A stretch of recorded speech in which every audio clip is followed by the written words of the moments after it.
Hey everyone, Spicy Toast Gaming here. Just wanted to put out a video to help people with their weekly adventures. Just to let them know what champions they probably should play with or ones they might want to consider. So looking here at the 1.5, it's Kai'Sa. Special rules, round end, kill all units except each player's strongest. Alright, so for that I would probably recommend going with one of the decks that is essentially a one-man army. So in my opinion, that's normally like Jax. He's 2 mana, you can play him, and normally you can just have him on the board and win without an issue. Ones that also can do that, Diana does that very, very well. And then also Teemo or Vayne. So pretty much all of the low-cost champions generally can carry games just themselves. So having them be pretty good. If you don't have any of those champions, then I would maybe recommend going with one of the champions that their units can scale very well. So like having a Tahm Kench, like Tahm Kench himself would be pretty good as your main champion.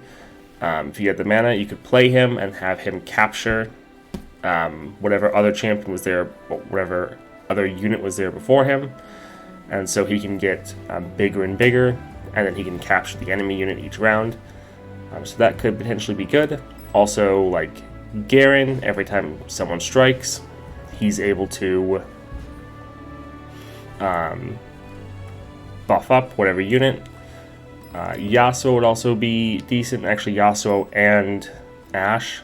Since they have a way to mitigate the enemy, they both either stun a unit at the beginning of the round or frostbite them.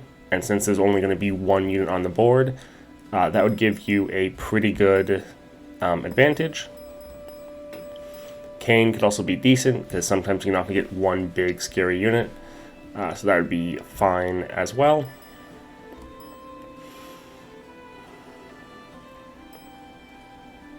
Alawi could potentially work. You just have to try to make sure your tentacle is always your largest unit because you'd want that to be the thing that stays. But that could be a consideration.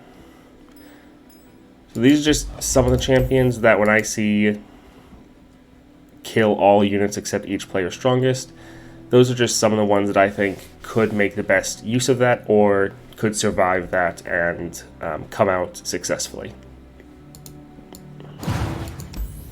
Alright, the next one. All players summon 3 golden narwhals.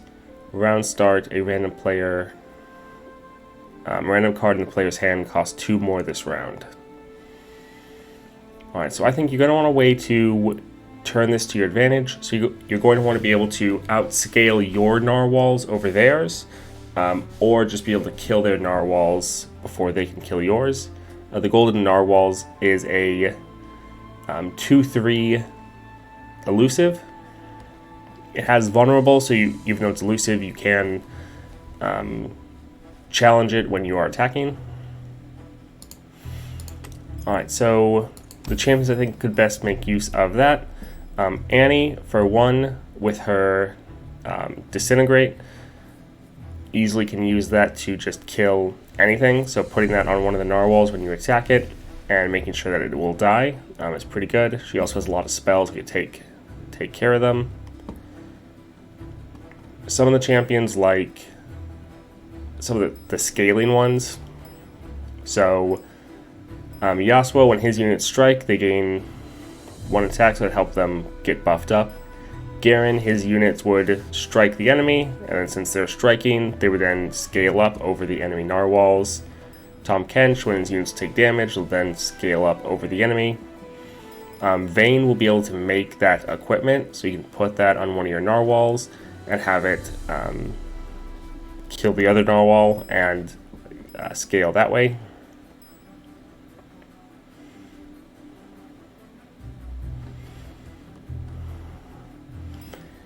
Kayn, you need a little assistance since he can only scale once his units kill another unit. Jinx, as always, could just play any card and defeat them. But yeah, I think some of the scaling cards, especially Garen and Tahm Kench, could really make use of that. Probably wouldn't want to play Teemo since there'd be a lot of elusive blockers. Yeah, definitely Garen and Tahm, their units when they attack the other narwhals will be able to scale up, and so you'd be able to beat them rather easily. Ashe, you'd be able to frostbite one of them, or several.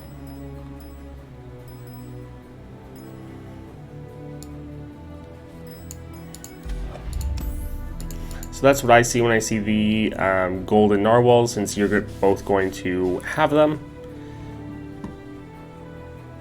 Making a random card costs 2 more. I'm not sure that there's anyone that could really make that a positive. Now, if you're playing like Jinx, you'd still be able to discard that card. So if you wanted to just be able to get rid of it and still kind of use it for your benefit, then potentially that would be one champion that could help mitigate this power. Alright, let's move on to the next one. Welcome to the Murder Bridge. I don't think I've seen this before. I think this might be new. So game start, the foe summons a Howling Abyss, or the Howling Abyss. Then round start, the foe summons an ephemeral copy of the player's strongest unit that died, or strongest follower. That'll be important probably. And then the +1 Nexus health, starting mana, and hand size.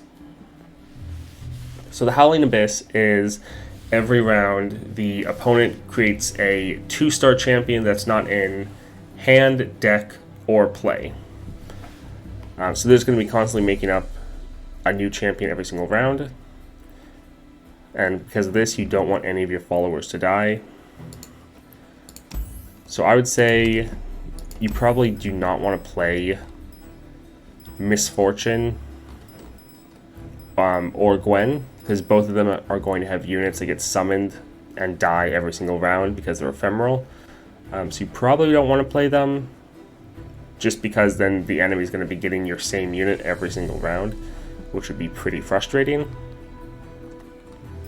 Now, Taliyah, in her starting deck, she does have the Desert Naturalist, and they can destroy a landmark. This is a little high cost, so they're definitely going to get a couple rounds out of the Howling Abyss working. But here's an option that's built into a deck that could get rid of it if you wanted.